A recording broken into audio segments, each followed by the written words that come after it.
Today we're going to be making death by gumbo. This dish was extremely simple. It just incorporated a lot of techniques to put together. It was originally popularized by the chef what is his name? John Folse. That's it. John Folse from New Orleans in the French Quarter area. I think you would do yourself a favor by visiting that place. I'm going to start off by deboning a Cornish Game Hen. This is originally made with quail, but since I didn't have access to quail, I went and used a Cornish Game Hen. First thing you want to do is cut out that wishbone. It's going to cause a lot of problems for you later on if you don't get that out of the way. This is a technique that it would take some time to learn, but you can get it. It's not as complicated as it seems. First thing you want to do is cut out those joints for the wings, flip it over, and sort of dislodge those thigh bones. You want to move your finger around the skin because it's really delicate, and you basically want to press down and pull that rib cage and that entire inner carcass out without disrupting the skin. It can be done, takes a little finagling, but you can do it. So just go ahead and move that around until you are able to pull out the inside of that carcass, and it's going to be inside out. But once you get down to the thigh and the leg, you're going to want to pull that thigh bone out, scrape the meat off of it, and leave that inside. You want to cut that as much as you can without taking too much meat away from it. Flip it around and do it the same way on the other side. Flip that, cut that thigh bone off the leg bone, and then again scrape the meat and leave as much of it as you can intact.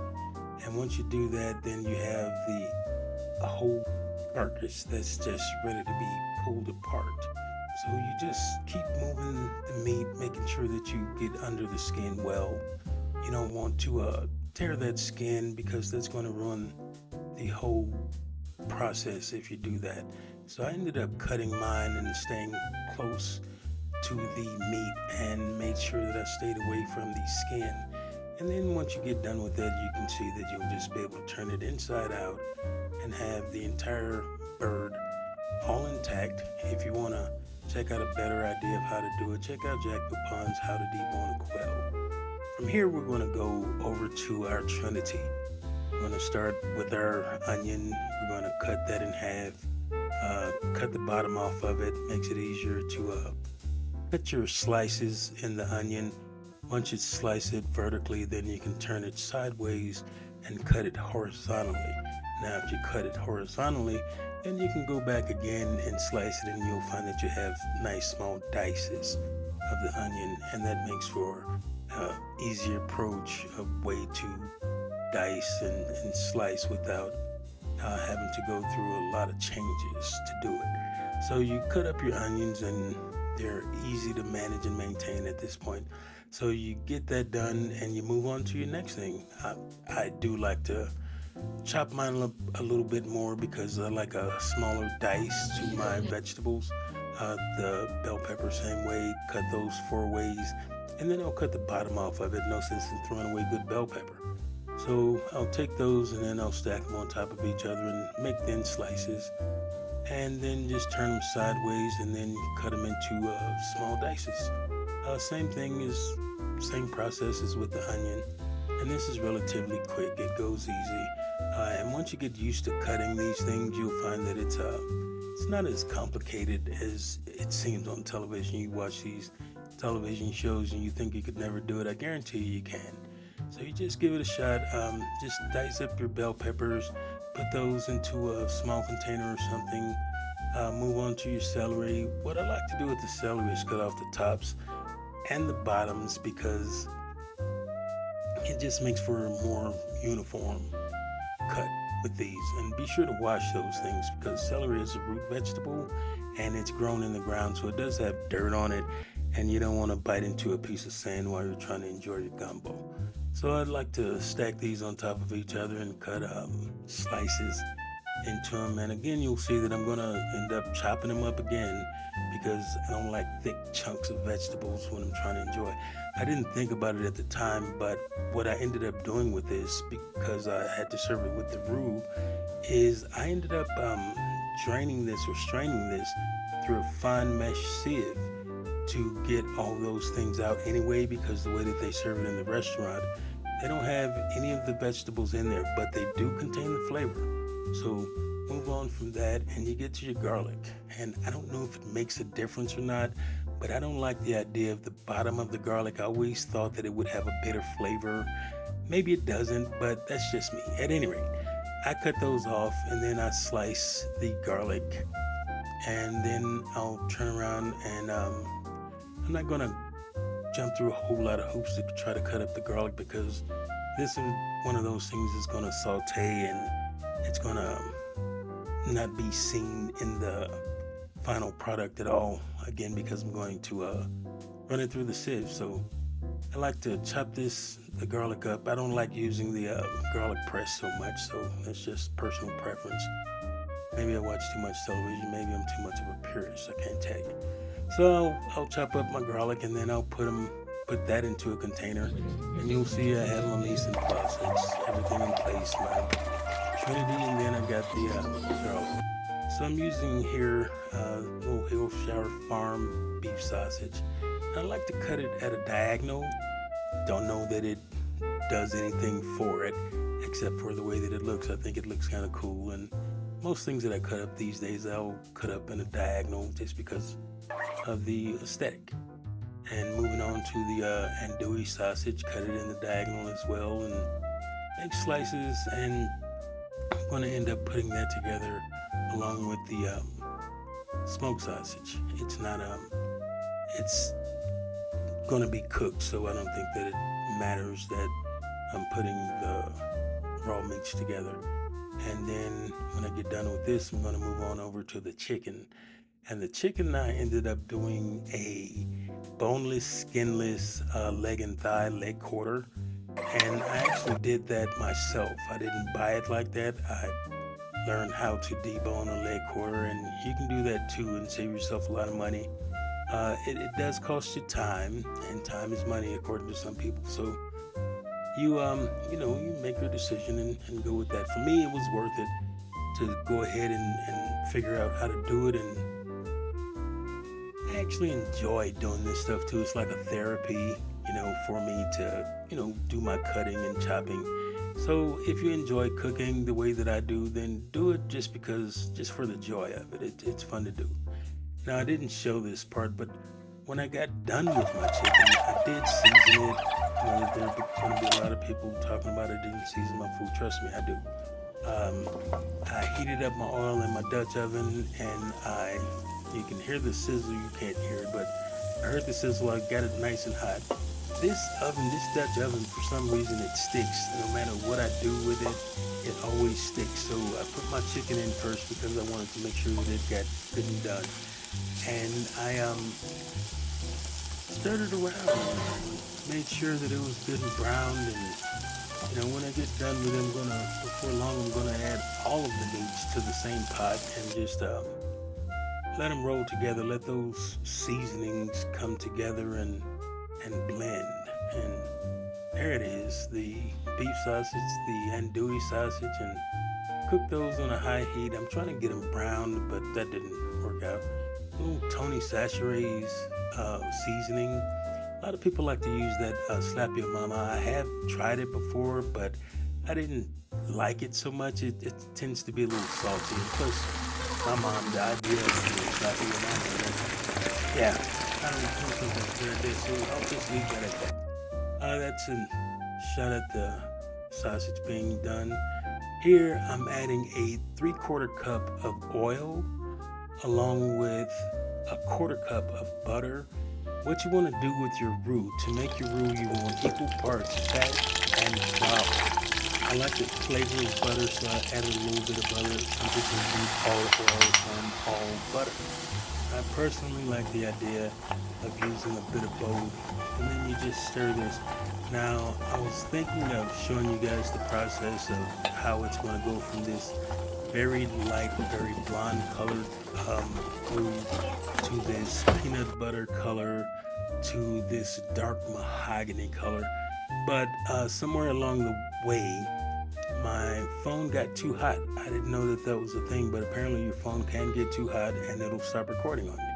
So I'll show you some of the process and you'll see throughout the video how it does change color from this lighter color to a darker, more peanut butter color, and then to this dark color.